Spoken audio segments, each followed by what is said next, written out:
বিভিন্ন প্রতিষ্ঠানের আওয়ামী লীগের দালালরা বসে আছে, তাদেরকে কেন আপনারা বের করেন না? আমি যদি বলি যে তাদের কাছ থেকে আপনারা অবৈধ সুবিধা পাচ্ছেন, এই কারণে বলেন না? বিদেশে অবস্থানরত তথাকথিত সাংবাদিক সালমান রহমানের টাকা খেয়ে যার স্বাস্থ্য চেহারা মোটা হয়েছে, এমন লোকটা প্রায়ই আমার বিরুদ্ধে দেখবেন ফেসবুকে আসে, ভাই আমরা রাজনীতি ছেড়ে দেবো, আপনারা একটু দেশে আসেন, আপনাদের অনেক জ্ঞান, আপনাদের অনেক বুদ্ধি, আপনাদের জ্ঞান বুদ্ধি আমাদের অনেক প্রয়োজন। 17 বছরে বিএনপির লোক মহিলা ভূত হয়ে গেছে, একটাও নাই। নির্বাচনের সংস্কার যদি আলাপ করি, অনেক লম্বা আলাপ হবে, করবো দরকার পড়লে। কিন্তু ছোট্ট একটা কথা কি জানেন? নির্বাচনের বিকল্প শুধুমাত্র নির্বাচনই হতে পারে, অন্য কোনো কিছু হতে পারে না। নির্বাচনের বিকল্প নির্বাচন। এখন আমি বুঝি না, এখন আমি কথা বললেই তো বলবো যে মির্জা আব্বাস তো সংস্কারের বিরুদ্ধে কথা কয়, সংস্কার চায় না। আরে ভাই না, আমাদের জন্য, নির্বাচনের জন্য, দেশের জন্য, দেশের মানুষের জন্য যেই সংস্কারটুকুর প্রয়োজন আমরা সেই সংস্কারটা চাই। কিন্তু আমি একটা বললাম না, একদিন বলছিলাম যে আপনারা যেগুলো বলতেছেন সংস্কারের কথা, সব সংস্কার তো মানা যাবে না। এই কথাটাকে টুইস্ট করে আমাদের কয়েকজন বিদেশে অবস্থানরত তথাকথিত সাংবাদিক টুইস্ট করে এমনভাবে বলল বিএনপি সংস্কার চায় না, মির্জা আব্বাস সংস্কার চায় না। এমনকি সালমান রহমানের টাকা খেয়ে যার স্বাস্থ্য চেহারা মোটা হয়েছে, এমন লোকটা প্রায়ই আমার বিরুদ্ধে দেখবেন ফেসবুকে আসে, উনি প্রায় বলেন কেন মানবেন না? আপনাদের কি স্টেক আছে? কেন মির্জা আব্বাস আপনি মানবেন না? আরে ভাই, তোমার যেমন বিদেশে পালায় থেকে কথা বলার অধিকার আছে, আর আমার কি দেশে থেকে কথা বলার অধিকার নাই? আমি এই দেশে থেকে মৃত্যুদণ্ড মাথায় নিয়ে, জেল জুলুম মাথায় নিয়ে, জেলে থেকে আমার সহকর্মীদের নিয়ে আমি জেলখানায় থেকেছি। এই দেশেই আছি, পালিয়ে যাই নাই। আপনারা তো পালায় গিয়ে লম্বা লম্বা কথা বলতেছেন, আপনারা তো জীবনে কোনোদিন দেশে আসবেন না। শুনেন, আমি আপনাদের উদ্দেশ্যে বলতে চাই, যারা ভাই আমার বাইরে আছেন, যারা বিশেষ করে ইউটিউবার যারা আছেন, আপনারা যারা আছেন, আপনাদের প্রতি সম্মান রেখেই বলতে চাই, ভাই আমরা রাজনীতি ছেড়ে দেবো, আপনারা একটু দেশে আসেন, আপনাদের অনেক জ্ঞান, আপনাদের অনেক বুদ্ধি, আপনাদের জ্ঞান বুদ্ধি আমাদের অনেক প্রয়োজন। আপনারা দয়া করে দেশে আসেন, বুদ্ধি দেন, কথা বলেন, কাজ করেন, মেনে নেব। আমরা রাজনীতি করবো না, আপনারা আসেন না, দেশে আসবেন না, আবার টিটকের মেলা কথা বলবেন, সমালোচনা করবেন, জাত গোষ্ঠী উদ্ধার করবেন, এগুলো কেমন কথা হইল রে ভাই? মিথ্যা কথা বলবেন, অপপ্রচার করবেন, অপকথা বলবেন, কথা বলবেন, কুকথা বলবেন, একটা মানসিক চরিত্র হরণ করবেন, এগুলো কি? এগুলো কোনো রকম গঠনমূলক কাজ না। আপনারা দেশে বাইরে থেকে অনেক কিছু করতেছেন, করেন, ভালো, অনেক ভালো, আমাদের অনেক ভালো লাগে। কিন্তু দেশের বাইরে থেকে এই দেশের রাজনীতিবিদদের চরিত্র হনন করার কোনো অধিকার আপনাদেরকে দেওয়া হয় নাই। আমাদের দেশের যে বর্তমান অবস্থাটা, নির্বাচন সংস্কার, আমরা সংস্কারও চাই, আমরা নির্বাচনও চাই। কোন সংস্কারটা চাই? যেটা দেশের মানুষের জন্য প্রয়োজন। অপ্রয়োজনীয় সংস্কার, যেটা আরো বিপদ ডেকে আনবে, এমন সংস্কার আমাদের প্রয়োজন নাই, যেটা বিপদ ডেকে আনবে। এখন একটা জিনিস, এখন তো সরকার চলতেছে, একটা সরকার আছে ভালোই, আমরা কথা বললে তো আবার কত মুখে কত কথা হবে, কিন্তু আমি তো কথার মুখ সামাল দিতে পারি না ভাই। আমরা খেয়াল করলাম, এক ভাই বলল, আমাদের ওই যে ন্যাশনাল এনসিপির এক ভাই তো না, ছেলে, আমি দুঃখিত, ওই বয়সে আমি কমিশনার হই নাই, আমি কমিশনার হয়েছিলাম 27 বছর বয়সে, 1977 সালে।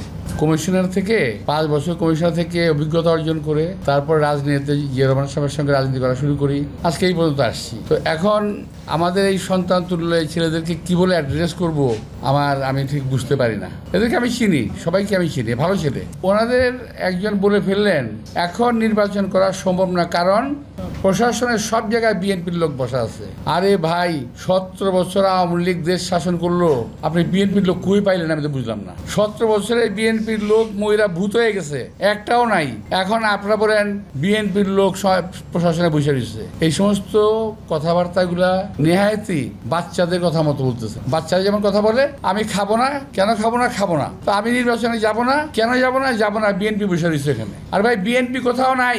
যদি এই দেশকে আপনারা বাঁচাতে চান, আপনারা দাবি করেন যে আপনারাই এই দেশকে মুক্ত করেছেন, তা যদি হয় আরেকবার দেশটাকে মুক্ত করেন না। দেশের প্রশাসনের বিভিন্ন প্রতিষ্ঠানের সচিবালয়ের ভিতরে এই দেশে যে শত্রুগুলো বসে আছে, আওয়ামী লীগের দালালরা বসে আছে, তাদের তাদেরকে কেন আপনারা বের করেন না? আমি যদি বলি যে তাদের কাছ থেকে আপনারা অবৈধ সুবিধা পাচ্ছেন, এই কারণে বলেন না? আমরা তো অনেক কথা বলেছি, আমরা তো অনেক কথা বলি যে এই আওয়ামী দোসর, আওয়ামী দালাল যারা পুলিশে আছে, যারা বিভিন্ন প্রতিষ্ঠানে আছে, যারা সচিবালয়ের ভিতরে আছে, যারা প্রশাসনে আছে, তাদের সবাইকে চিহ্নিত করে সাজার আওতায় আনতে হবে। কারণ তারা 17 বছর আওয়ামী লীগকে সাহায্য করেছে ক্ষমতা থাকার জন্য।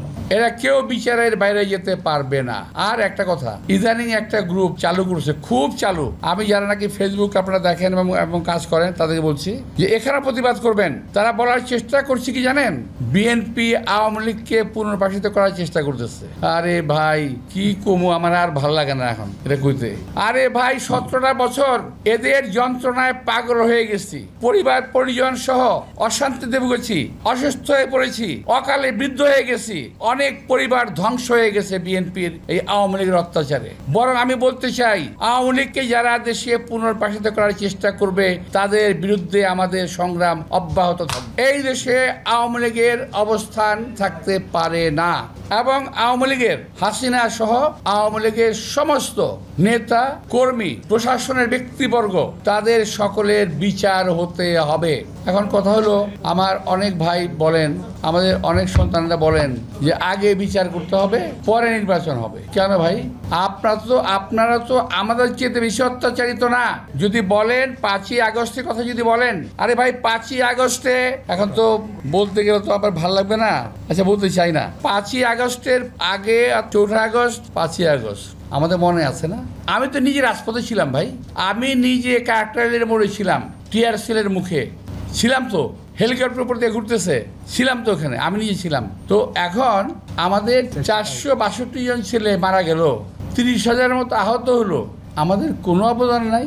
আরে ভাই অনেকে বলে, আমার কথা না, এটা কিন্তু আমার কথা না, অনেকে বলে যে আপনারা তো সারেন্ডার করে ঘরে ঢুকে গেছিলেন।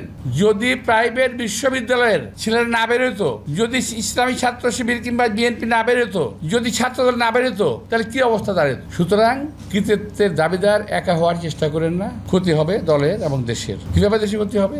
আমাদের দেশটা এখন একটা খুব খারাপ অবস্থায় আছে। আমাদের দেশের জনগণের, জাতির, দলের প্রত্যেকটা মানুষের ঐক্যবদ্ধ হওয়ার প্রয়োজন রয়েছে। যদি বাংলাদেশের জনগণকে বিভক্ত করা যায়, এই দেশকে আবারও ভারতীয় আধিপত্যবাদের হাতে চলে যেতে হবে। সুতরাং যে দলই হোক, বিএনপি, জামায়াত সহ অন্যান্য যত এনসিপি সহ যত দল আছে, মতবিরোধ থাকতেই পারে, কিন্তু জাতীয় স্বার্থে, দেশের স্বার্থে আমাদেরকে একটা কথা মনে রাখতে হবে, ঐক্যবদ্ধ থাকতে হবে।